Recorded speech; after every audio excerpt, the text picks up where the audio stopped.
कोकण में एक छोटा सा गांव था।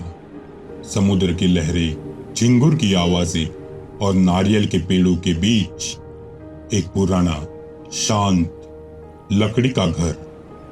वही रहती थी आर्या, 14 साल की मासूम, पढ़ाकू, शांत लड़की। माँ पिता तीनों जैसे एक खुशहाल परिवार। पर किसी को पता नहीं था कि उस घर में कुछ और भी रहता था।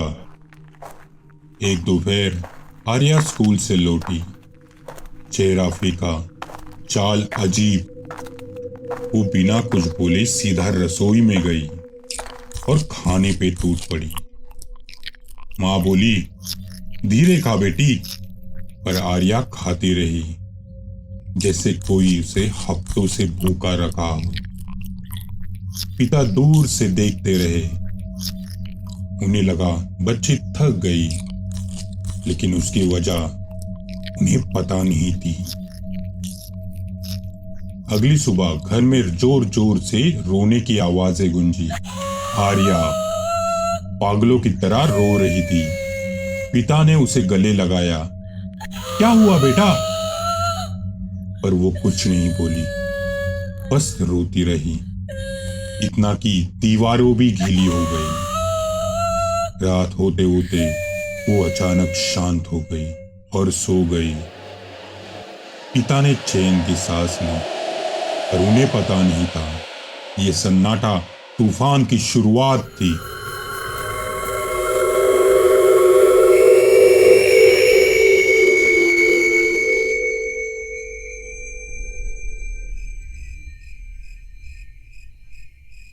अगले दिन सब ठीक लग रहा था। आर्या मुस्कुरा रही थी। पिता थोड़े थोड़े खुश हुए, लेकिन शाम होते ही आर्या पागलों की तरह हंसने लगी। जमीन पर गिरकर नाखूनों से फर्श खरोचने लगी। उसकी आंखों से खून जैसे तरल बहने लगा। माँ कांपते हुए पीछे हट गई। पिता घबरा गए।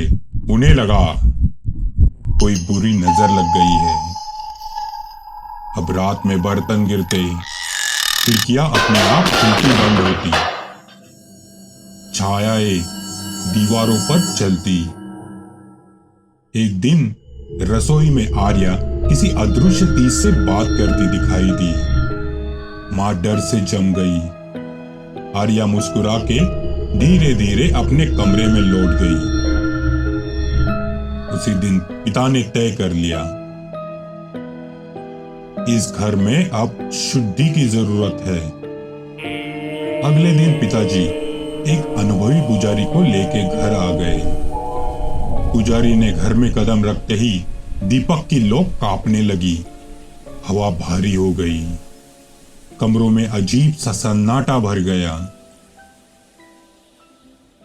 आर्या चीखी और दीवारों पर चढ़ने लगी। सिर उल्टा करके बोली, तुम यहां क्यों आए हो? ये घर हमारा है। मां डर से चीख पड़ी।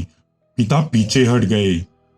पुजारी समझ गया कुछ गंभीर है, बहुत गंभीर। पुजारी ने चक्र बनाया, दीपक जलाया। आर्या को बीच में बिठाया गया। उसकी आंखें अब पूरी तरह से काली। पुजारी ने मंत्र शुरू किया। आर्या अचानक चीख उठी, रुको, उसे मत बुलाओ। उसकी आवाज कई दिशाओं में गूंजने लगी। पिता टूटते हुए बोले, मेरी बेटी को क्या हो गया है? पुजारी ने उनकी ओर देखा, गहरी सांस ली और सच्चाई पहली बार बोली, 5 दिन पहले सड़क हादसे में तुम्हारी पत्नी और बेटी की मौत हो गई थी। उनकी आत्माएं अभी भी इस दुनिया और मोक्ष के बीच अटकी हुई है। पिता कांपते हुए बोले, नहीं, वो तो यही है। क्योंकि तुम्हारा दुख और उनका मोह उन्हें बांधे रखा है, और इसी टूटन का फायदा एक दुष्ट आत्मा ने उठाया है।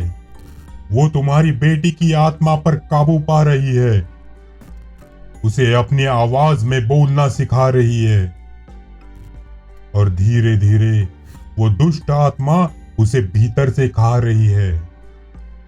आर्या की आत्मा अब हवा में तैरने लगी। पिता टूटकर जमीन पे गिर गया।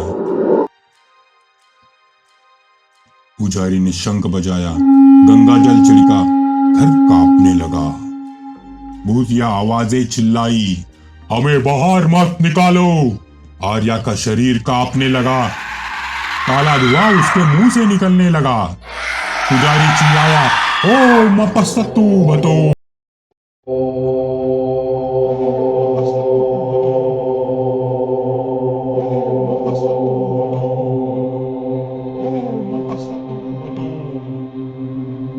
धुआं घर से बाहर उड़ गया, जैसे कैदिया आजाद हो गई हो। आर्या की आत्मा अब शांत हो गई। अब आर्या और उसकी मां की आत्मा उजाला बनकर आसमान में चले गए। पिता रोते रहे, पर ये शांत आंसू थे, मुक्ति के आंसू। आर्या और उसकी मां को अब मुक्ति मिल गई थी। सुबह घर शांत। पिता बैठे थे, थोड़े हल्के, थोड़ी खाली। पुजारी बोला, आत्माएं तो चली गई है,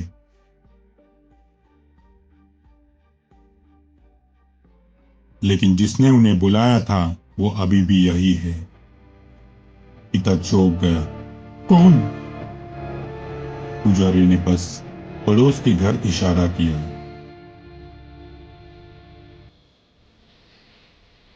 पड़ोस के घर में दीवारों पे एक उल्टी चढ़ी औरत थी। काली आंखें, भयानक चौड़ी मुस्कान, धीमे से फुसफुसाते हुए। आत्माएं घर से गई नहीं, बस पड़ोस में आ गई है।